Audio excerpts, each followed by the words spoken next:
What up, Timus here. Now, here is my opening slash streaming segment where I talk about the films coming out this week, where they're made theaters, streaming, etc. Alright.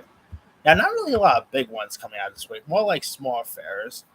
But coming out this week, we got the film titled Ezra, where stand-up comedian Max Burnell, played by Bobby Cannavale, struggles as she raises autistic son Ezra, forced to confront difficult decisions about the boy's future. Max and Ezra embark on a cross-country road trip that has a transcendent impact on both of their lives.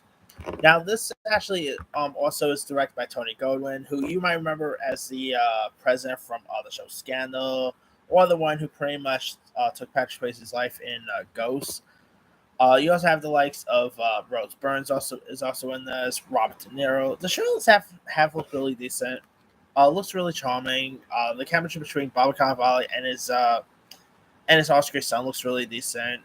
So I'm gonna try to check this one out when it premieres. It looks like it could be an interesting one. All right. Now we also got a horror film coming out this week. We got a couple for, but we of course do got In a Violent Nature,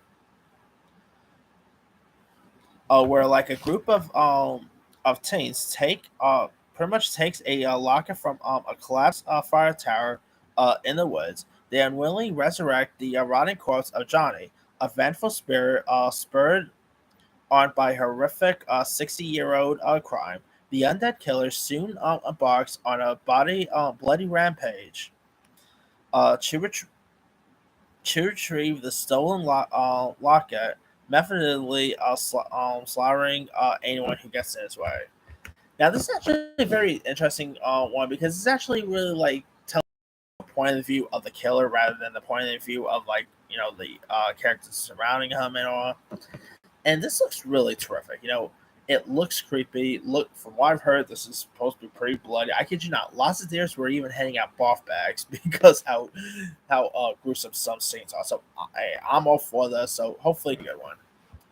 All right. We also got the Disney film Young Woman and the Sea, the story of competitive swimmer Trudy Ellery, who in 1926 was the first woman to ever swim across the English Channel as a part of oh, the English Channel here. Uh, and of course, you got Daisy Ridley, who I'm really glad to see her branching out into more stuff because I think she's a terrific actress. Take Star Wars aside, she's been pretty good in other stuff. So hopefully, she could be good in this one too. It looks really intriguing. So hopefully, it could be an interesting one. All right.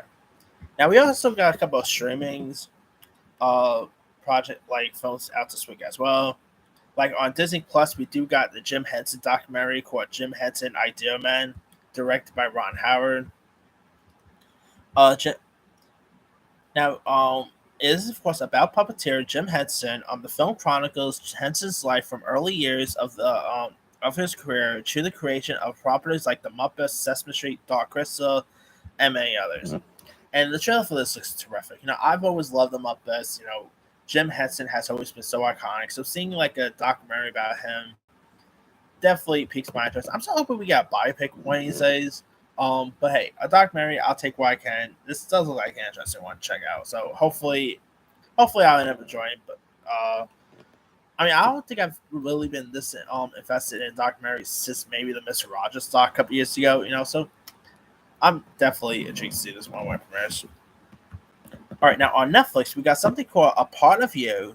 Agnes, a teenager, envious of her proper older sister, Juliet, faces upheaval when tragedy strikes. Forced to reinvent herself, she is on the verge of achieving her dreams, but must face consequences of her choices.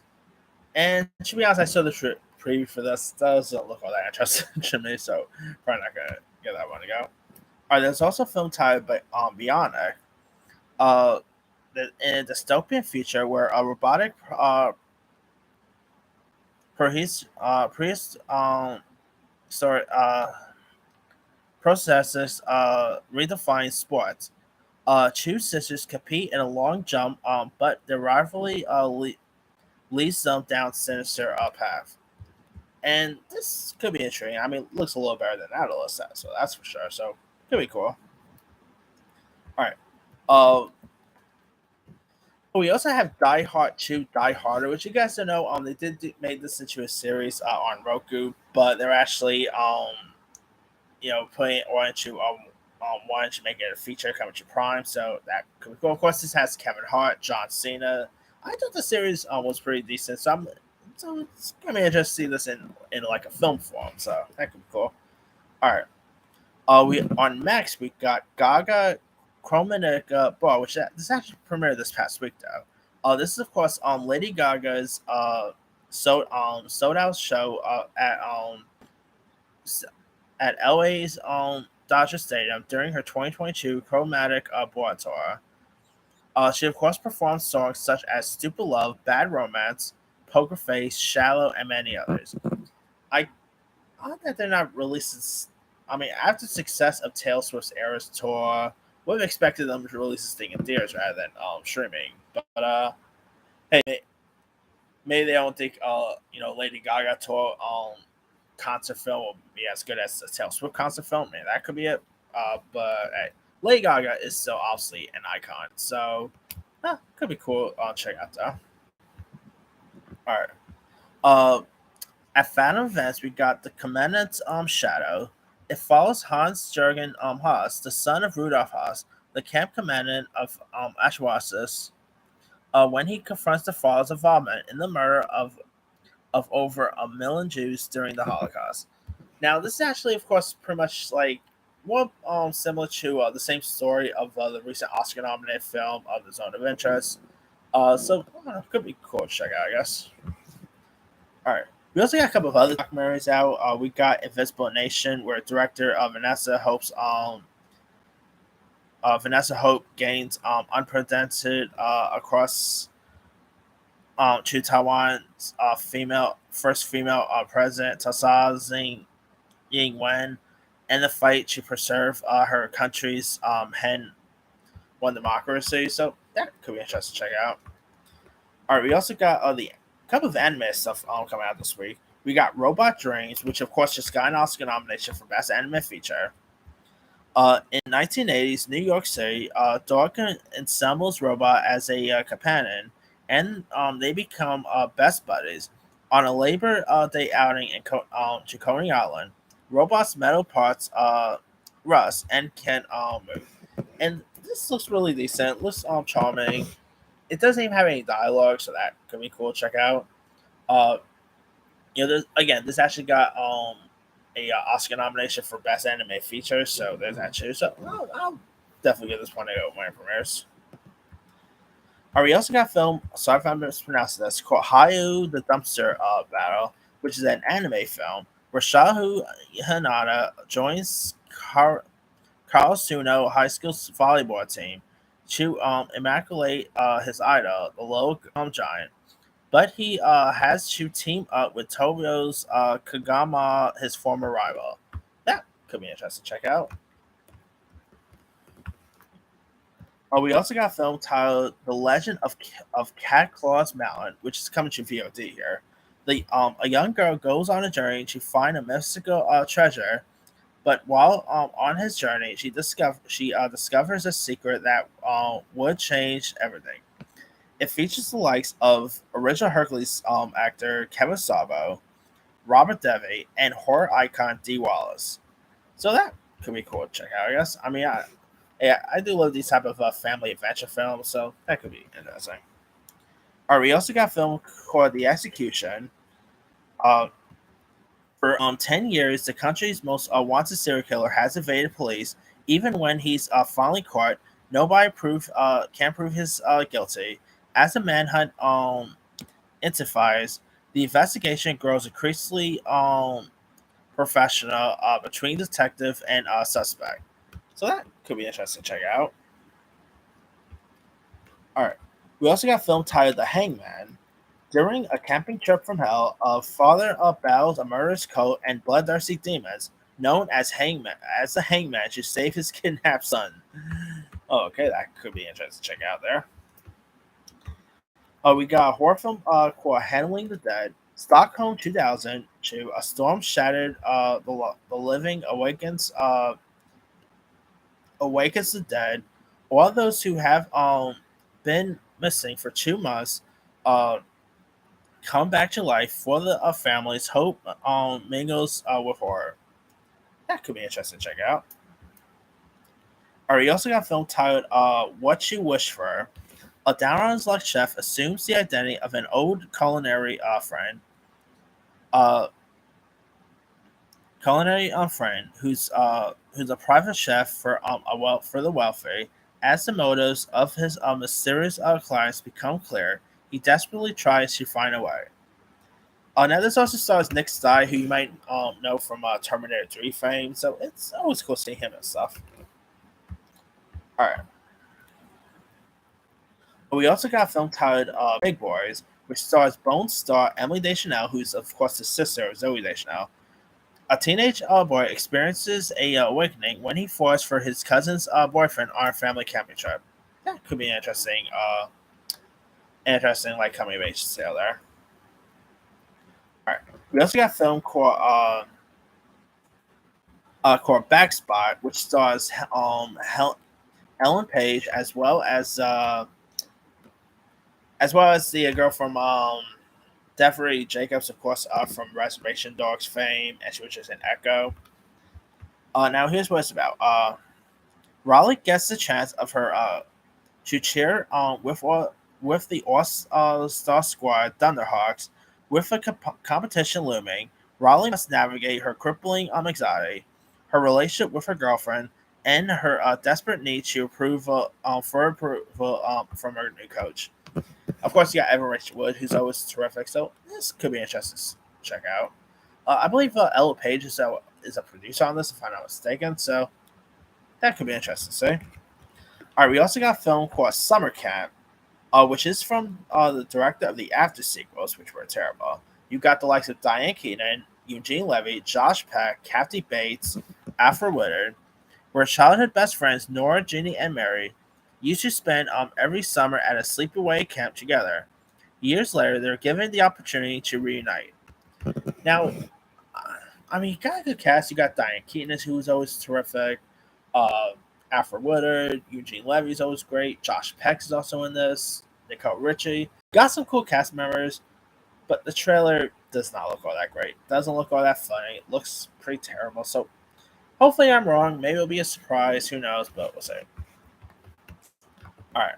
Also out, we got film called The Dead Don't Hurt, which stars and is directed by Viggo Mortensen. Now here's what it's about.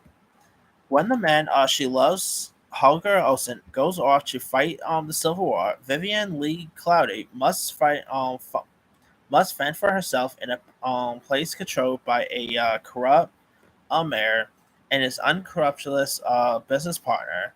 When Olsen returns from the war, he and Vivian must confront the peace and make must confront and make peace with the person such as they become. Now, of course, you gotta think your Crips, Danny Houston. Cool year for him. Like he's in like the Horizon films.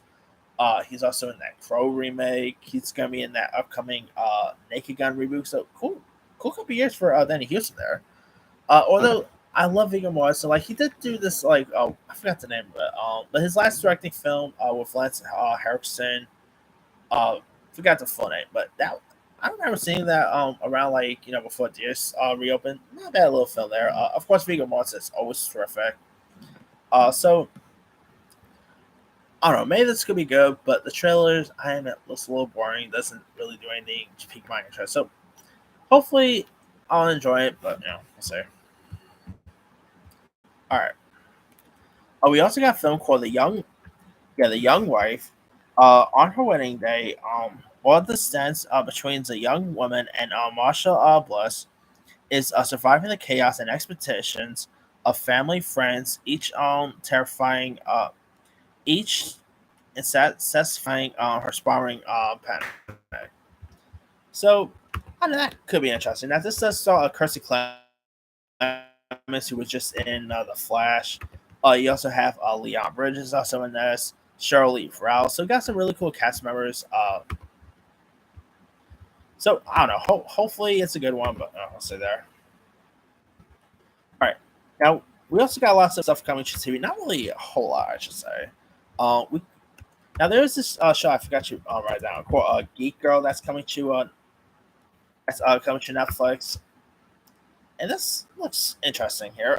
If you guys don't know much about the story of this, awkward teen Harriet tries to fit in, then she gets scouted by a top London model agent and teens and learns that some people are meant to stand out.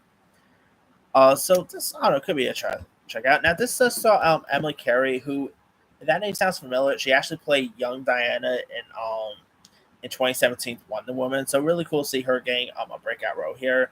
So I don't know, it could be an interesting one to check out. All right, also on Netflix we got a docu series called Dancing for Eva: The 7 Million TikTok Code. That's really the full title. A group of prominent TikTok dancers are trapped in a code masquerading as a management company called 7M. Among them is Miranda Wilking, whose family is desperately trying to get their daughter out. As others dancers and former members escape and work to rebuild their lives, it isn't until they come together and try to put a stop to the cycle of their abusers that the real heal the real healing begin. This could be a drink check out. I mean, TikTok cult. Okay, interesting there. I mean, Netflix has been pretty interested with these docu series, so I'll probably give this one a go. All right. There's also also coming to Netflix. We got Eric, which stars Benedict Cumberbatch as puppeteer Vincent Clings. Puppeteer Vincent, who clings to his missing son's drawings of a blue monster puppet named Eric, convinced that he can get Eric on TV. And then his son will come home. Now, of course, you got Ben the Cumberbatch, who's always terrific. Really nice to see him doing more stuff here. I mean, he looks amazing, and also, I don't know, this could be interesting to check out. Ben the Cumberbatch obviously has TV before, like Sherlock. So seeing him back on TV here could be interesting to see. All right, we also got Frog and Toad season 2 coming to Apple, which I don't really watch, but this is based on a book that I remember. When I was going to school and on, where Frog is taller, is pretty much taller with a green shade, and is and of course be friends with a Toad, who's a shorter scout with a brown shade here. So yeah, obviously I never really watched the series, but hey, it has obviously it's young fans, so hey, there's that. All right.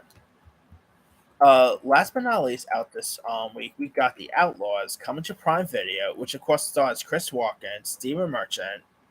If you guys don't know much about the story in this series follows 7 strangers from different walks of life who are forced together to compete in a community payback sentence. However, their luck pretty much changes, not necessarily for better, when they discover a bag full of money, unaware that true owners are very dangerous here. And I actually saw the first season. I never really got back to watching the second. But I just thought the first season was decent, so I should really get back on the show. Of course, you got Chris Walken, Stephen Merchant's always great, so I should give this one a go. The next second season to go, and probably give season 3 a go because it's actually a pretty fun show for you. If you guys haven't watched it, it's on Prime. Not a bad series. For some reason, I never really went back and actually saw season 2. So I don't know. Maybe I'll give the new seasons a go. Anyway, that's pretty much it there. Let me let you guys. Which of these films or series are you interested in? Are you interested in Ezra, The Outlaws, In a Violent Nature, Jim Henson, Idea Man? Drop comments below. Don't forget to like, subscribe, hit that bell for notification. This is Him signing.